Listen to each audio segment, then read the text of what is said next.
نبی پاک صلی اللہ تعالی علیہ وسلم کی حدیث اور روایت کرتے ہیں حضرت سلمان فارسی رضی اللہ تعالیٰ عنہ، اور ساتھ ہیں سیدنا بلال حبشی رضی اللہ تعالیٰ، فرماتے ہیں ہم نہ گھر سے نکلے، حضور نے فرمایا ذرا جلدی چلو ایک ضروری کام ہے۔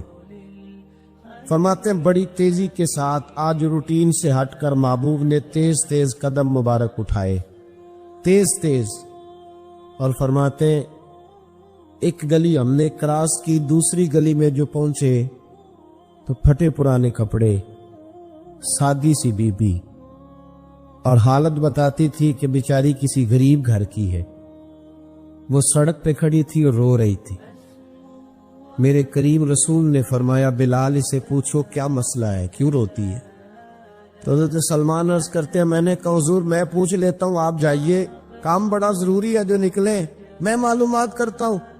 تو محبوب نے فرمایا نہیں، اس کے آنسو پوچھنے سے ضروری کوئی کام بھی نہیں، پہلے اس کی داد رسی ہوگی، اسے پہلے پوچھا جائے گا۔ روتے نہیں رہتے لوگ گھروں میں، لوگ گزر نہیں جاتے چپ کر کے، کتنے لوگ تڑپتے، کون احساس کرتا ہے؟ نبی پاک سید عالم صلی اللہ علیہ وسلم رکے اور اس خاتون سے پوچھا کیا بات ہے؟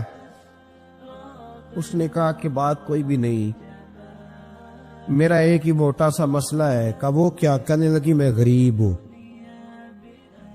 اور غریبی بذات خود بہت بڑا گناہ ہوتی، لوگ بڑا جرم سمجھتے ہیں اس کو بذات خود۔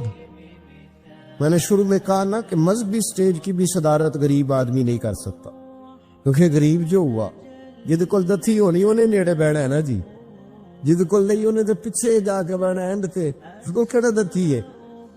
اس سٹیج پہ بھی غریب آدمی کی صدارت نہیں ممکن ہو ہی نہیں سکتا۔ میرے رسول پاک سید عالم صلی اللہ تعالی علیہ وآلہ وسلم نے فرمایا پہلے اس سے پوچھو کیا مسئلہ ہے۔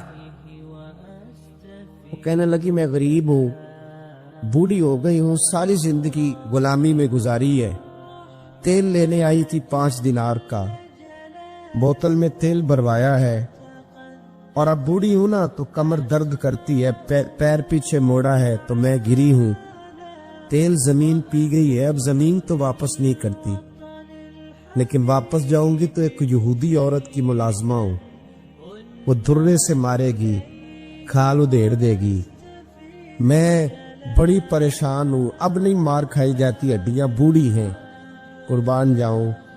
حضرت بلال کو حضور نے حکم دیا، فرمایا دوڑ کے گھر جا 5 دینار لا۔ فرماتے 5 دینار لائے، تیل خرید کے دیا، وہ پھر رونے لگی۔ فرمایا آپ کیوں روتی ہے؟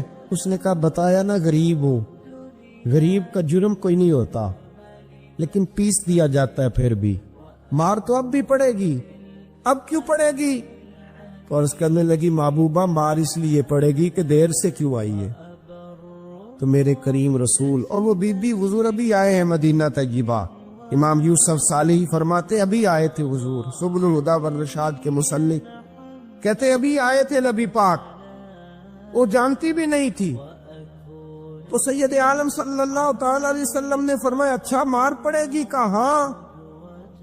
او بھائی کونسلر جو کل آپ کو کہہ رہا تھا نا میں آپ کا خادم ہوں، کونسلر بے گناہ، بلکہ ہمارے ایس ایچ او صاحب اگر چودھری پہ پرچہ آ جائے تو اس کو ٹیلی فون کر کے پوچھتے ہیں صاحب جی تہاڈے خلاف درخواست آئی ہے، کی کرنا ہے؟ تو غریب آدمی بیچارہ، اس کی غلطی یہ تھی کہ وہ غریب تھا تو اس نے ریڑھی لگا لی چوک میں،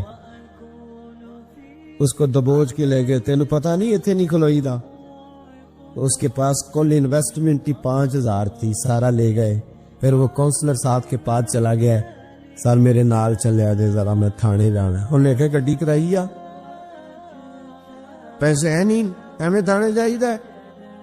اب وہ گاڑی لایا ہے، پتہ نہیں کہاں سے لایا ہے، تھانے پہنچا ہے، اور یہ ہے ہمارا حال کہ وہ ایس ایچ او بھی بیٹھا ہے کرسی پہ اور کونسلر بھی کرسی پہ بیٹھا اور وہ غریب پیروں میں بیٹھا ہے اور ہاتھ باندھ کے کہہ رہا میری ریڑھی دے چھڈو، میری 4 دھیاں نے تو میں شامی کھانا کھانا۔ کدھر گیا امت کا وہ ذوق؟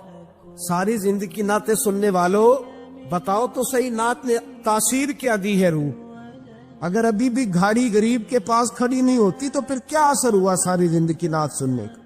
میرے مصطفیٰ کریم سید عالم صلی اللہ تعالی علیہ وسلم نے فرمایا اس خاتون سے، یہاں کونسلر ساتھ نہیں گاتا، کہتا کر لیا ٹیلی فون، سویرے 9 بجے پہنچ جانا، پر کائنات کی سب سے معزز شخصیت حضرت سیدنا بلال حبشی رضی اللہ تعالیٰ عنہ فرماتے ہیں میرے نبی پاک نے فرمایا بی بی چل میں تیرے ساتھ چلتا ہوں، گویا اللہ کی ساری رحمتیں اس کے ساتھ ساتھ چلنے لگی، اور آگے آگے نہیں، ساری کتابیں پڑھ لو، وہ پھٹے پرانے کپڑوں والی بی بی آگے آگے اور اللہ کے کریم رسول پیچھے پیچھے، ساری گلیاں اس نے پھرائی، مدینے کی صحرا آ گیا، ایک دروازے پہ دستک دی، سے مالکن آئی، وہ بی بی بعد میں کہتی ہے میں بھی بڑی ڈاڈی تھی، طاقت ہی نہیں تھی میرے سامنے کو کھڑا ہو سکے، لیکن جب میں باہر نکلی تو میں نے نور کے حالے میں لپٹی ہوئی ایک عظیم ہستی کو دیکھا،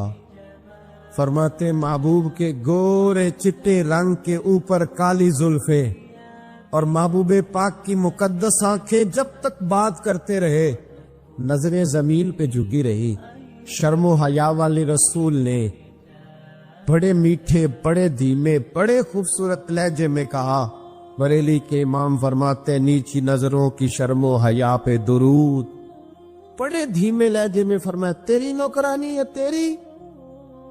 عورت کہتی ہے میں تو حضور کے جلووں میں محب ہو گئی کہ سادگی میں اتنا حسن میں نے دیکھا ہی نہیں، تیری نوکرانی ہے؟ کہا میرے محبوب نے فرمایا بیچاری کی غلطی کوئی نہیں، اسے مارنا نا، اس سے تیل گر گیا تھا، نیا خریدتے دیر ہو گئی، رو رہی تھی تو میں سفارش کرنے آیا ہوں۔